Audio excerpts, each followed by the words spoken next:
Hello, I am Aquan. And Boyd, the single guy, or former single guy. Oh, wow. It's been such a long time. You're not single anymore? No, unfortunately. But yeah, as you can see, it's the return of our podcast. Insert fireworks here.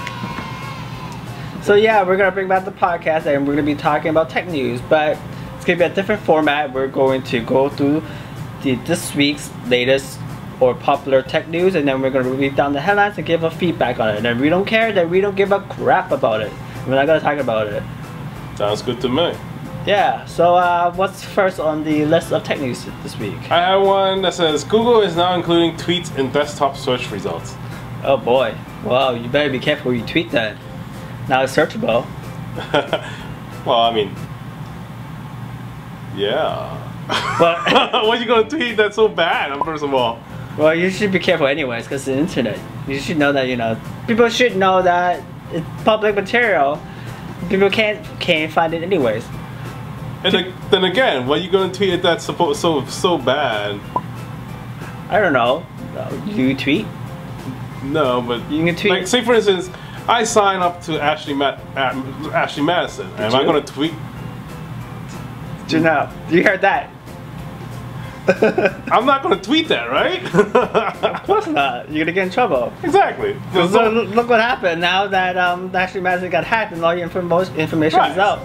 So don't be a dummy. Yeah. But to be honest, Twitter already had a search feature. You can search for tweets anyway, so not Google's including it. Right. So the next one is MIT figure number 3. MIT figured out how to 3D print using glass instead of plastic. Ooh. That sounds good to me. Less plastic, better for the environment. I guess that's gonna put out the jobs for the glass blowers. There's no need for them anymore. They don't even consider it a job anymore anyway. It's art. Well, I mean, it's fun. I wonder what you can make now. You can probably make like the Swarovski stuff or any glass base using a printer. Swarovski's not okay, that's crystal. Glass, my bad. I don't know what you can do with glass. I mean, like I said, a vase, but a vase. But they consider the shape of a vase. They consider it as art. So, yeah, next one. GameFly brings game streaming to Samsung smart TVs. That's good. Did you try GameFly before? No. I tried GameFly version, the rental version, the mail order. Yeah. And I think it's coming from California, and we live on the East Coast. And when I rent a game, guess how long it took? How long? It took 7 days to get it. Both 7 days, I swear. I placed the order to get a rental. I was like, where's my game? Where's my game? I was like, it's not here yet, 7 days. And then I think you only have a certain time. It's been a while since I had GameFly. And I think you only had a certain time before you had to return it. By the time the game got to me, I got to play a few days, 2 days, and then I had to return it back because it took 7 days to return it. So it's folly that they bring game streaming. But I wonder what kind of game they're going to be able to stream. I mean, look at how Sony and all the big, like Xbox, they have, like Microsoft, they have so much trouble streaming real, like, modern day games. Are they going to, so what is GameFly going to stream? Like, they're going to stream Angry Birds? That is true. We can look in the article and see if it says anything. It'd be interesting. I mean, they have to deal with, because previously there was a service called OnLive. That's what I talked about. That went away. Yep. PlayStation Now, that still exists, but then who knows? Are you reading straight from the article, or you just coming out off the top of your head? Because that's what the article said. But at the same time, they also have to deal with the whole lagging and your speed, your internet speed. So it'd be interesting to look at. And then, since Samsung smart TVs don't have a controller, how are you going to control the games as well? Netflix have games, but the pricing model isn't quite that simple. Instead of a single fee, you choose from bundles. Yeah, it doesn't really say what kind of games. That is true. I mean, you're gonna have to have a good internet connection, or else that and a control. How are you going to control? Like, if it's a real full, like those modern day games, like one of the Call of Duty or Final Fantasy, that's one of our favorites. How are they going to play it? So we'll see. That is true. You can't just hook up a USB controller to a TV. That doesn't. Right. need a games system anyways. And good luck with Samsung TVs because they break down after a year. Good to know. Next one, Blackberry's Android powered slider phone gets shown in motion. Well, Blackberry is finally switching gears, getting rid of their own Blackberry OS. I was about to say, I didn't know Blackberry is running on Android right now because I thought that Blackberry OS. It's about time.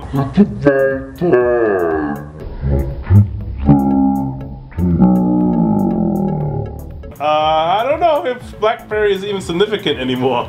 I was reading this article this week. It was saying 96.2% of smartphones nowadays is either iOS or Android. Right. And I was like, oh, is there anything else? I was like, oh yeah, Blackberry.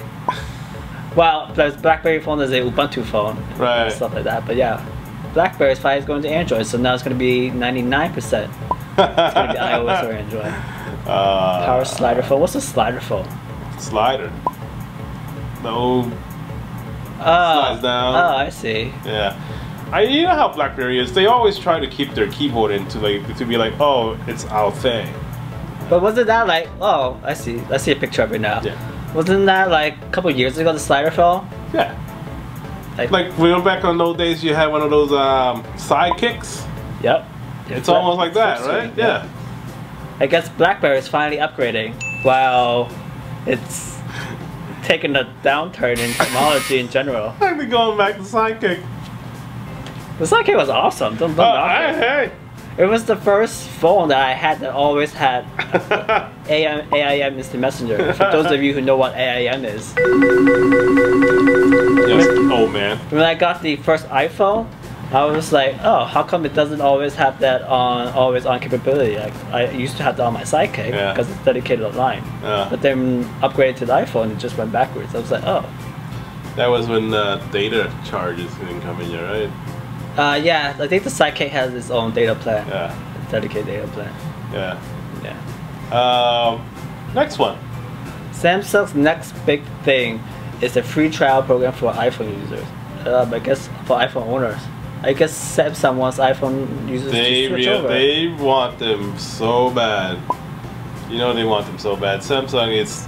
I personally have a Samsung phone. I have Samsung phones ever since I switched to iPhone. I can't say I like it. That's true. They keep on breaking on me, and I try to not drop it. But at the same, I understand this article. It's probably more about the new iPhone, the new Samsung 6 Edges Plus. Yeah, it's not doing very well. It's not selling very well. Yeah, it's probably because battery life sucks. Yeah. Camera sucks or whatever. Well, they also took away a lot of things that people love about the Samsung phones, like replaceable battery. You could add. They removed the capability of adding SD card. I never use that anyways, but anyways, that's my thing. I mean, if there's an option, people like for my current Samsung phone, I have 128 gigs in it, on top of whatever the phone has already. It gives me a chance to be arrogant about it. I'm like, oh yeah, that's cool. Like if you could put music on there, videos, whatever. Yeah, I guess. Yeah, some people use it, but I don't. But then they took all that away and closed it off and said, and like, oh, it's for design. And then later on they came up with an accessory where you add on supposedly that allows you to have that capability, but it's not the same. No, it's not. Yeah. But I guess one good thing about Samsung trying to push over iPhone users, I guess we get to have less Apple fanboys out there now. Oh. If they try to impress. You think so? They're not going to go away. Because people switch over more new Apple fanboys. To Apple fanboys, to this is like, oh, well, look at Samsung trying so hard to win us over. Yeah. They're going to spin it the other way.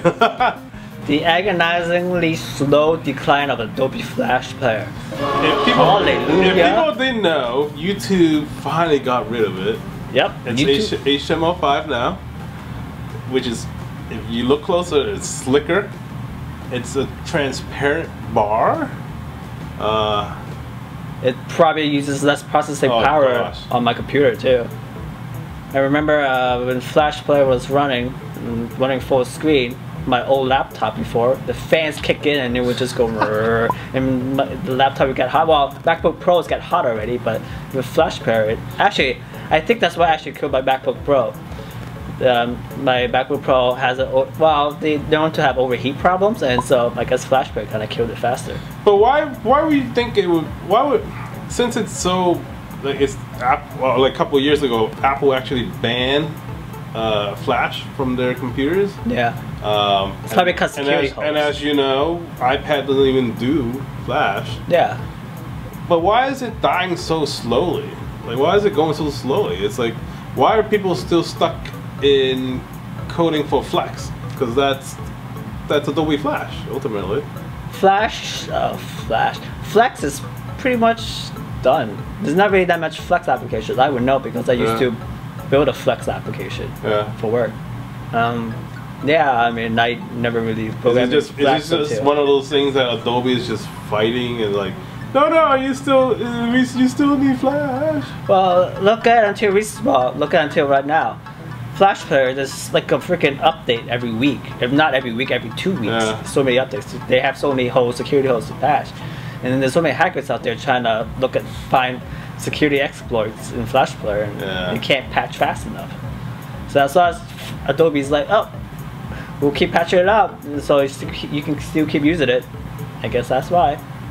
I guess the time when Adobe's like, nope, we're not gonna patch anymore.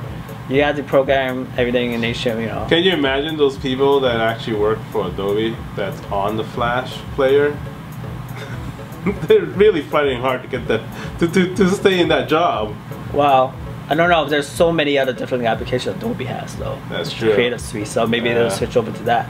Photoshop, work on Photoshop, Alright, so I guess that's all the news for this week. Welcome back to the rebirth of the podcast. Hope you like it. If you like it, give us a thumbs up. Don't forget to subscribe to our channel for more podcasts and more videos. And we'll see y'all next time. Bye. Over and out. Alright, Captain. Laters!